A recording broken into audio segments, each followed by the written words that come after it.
the problem in the West, waving the flag of Hezbollah in downtown Toronto. They look at them and they say, poor brown man with an opinion, let's listen to what they have to say. You know, he is like this because we Westerners, we went to the Middle East, we took the oil, and this man is upset. They don't say this guy's ideology is about blood and butchering people. Macron, the president of France, recently said, the Islamic world is in a crisis. I say, no, you are in a crisis. You went to the Muslim countries and you imported the garbage. In my opinion, the best way to combat extremism and Islamism and political Islam that brings about terrorism and violation of human rights is done in two manners. One, within the Muslim world, and secondly, outside the Muslim world. Within the Muslim world, we need to expose the corrupt clerics, the corrupt mullahs, ayatollahs, the butcherers. They need to be exposed by all means necessary. Because the moment you put a doubt in me, in Khamenei and his likes, I will change. I'm a human at the end of the day. Why is it called qalb? Because it's mutaqallib, it switchers. It switches. The heart is a switcher. So if you place doubt in me about someone, my heart will place question marks and then eventually switch if there's enough evidence.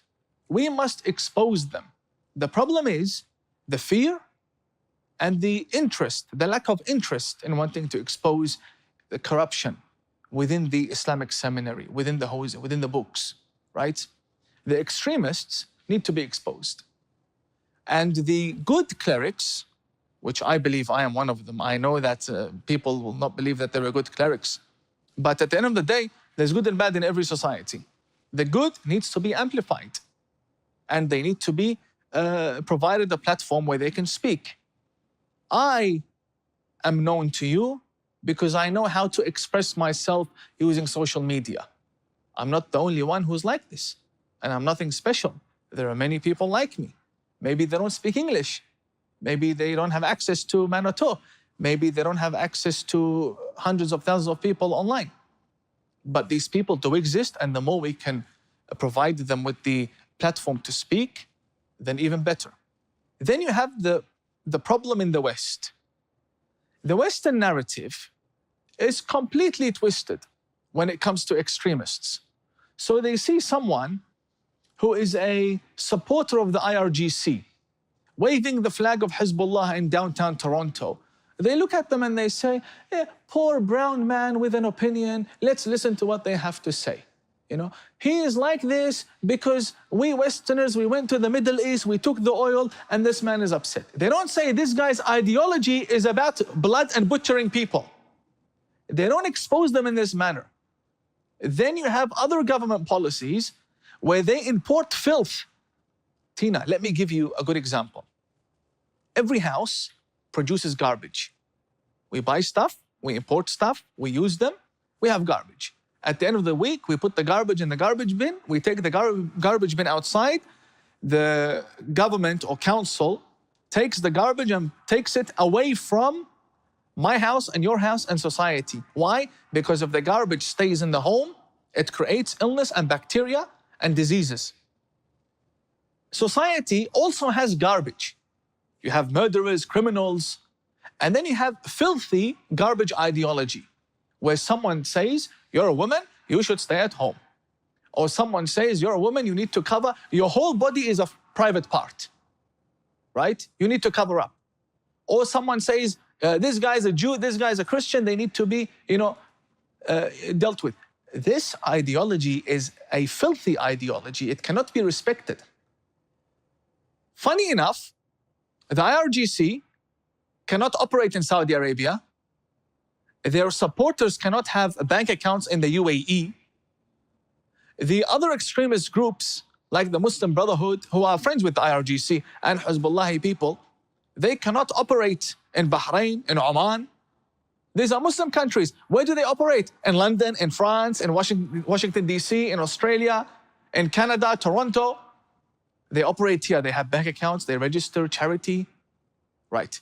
So Macron, the president of France, recently said the Islamic world is in a crisis. In my opinion, yeah, we do have problems. We do have Boko Haram, we have Al-Qaeda, we have Taliban. We have problems, but the broader picture, Islam is very successful, it's growing very fast. And we're doing really well. Dubai is not in a crisis. Abu Dhabi, the UAE, Bahrain, Oman, Kuwait, there's no crisis there. The Muslim countries are doing good there. Only some places there's a problem. I say, no, you are in a crisis. You went to the Muslim countries and you imported the garbage that the Muslim countries wanted to put in prison or isolate away from society. You went and you imported them. Why? For cheap labor. But these Islamist extremists, they don't want to work. They want free welfare. They want to marry French women, blonde hair, blue eyes. They don't have time to work. So look at Poland. They don't complain from Islamic extremism, not a single terrorist attack in Poland. The moment they sense there's a problem, they crack down on it. Polish policy, beautiful. The French, no, come. When they come, they use the resources. They go to Washington, D.C., and they sit in Congress. They support the Iranian regime. They go against the sanctions in Congress, right, with their hijab. Why? Because the ideology is filth to begin with. When you import that, or you allow it in, or you amplify it, or you glorify it in any way, you make your bed, sleep in it. So that is also a problem of the West. The question is, Tina, did the extremists become stronger or the West become weaker? I say it's both.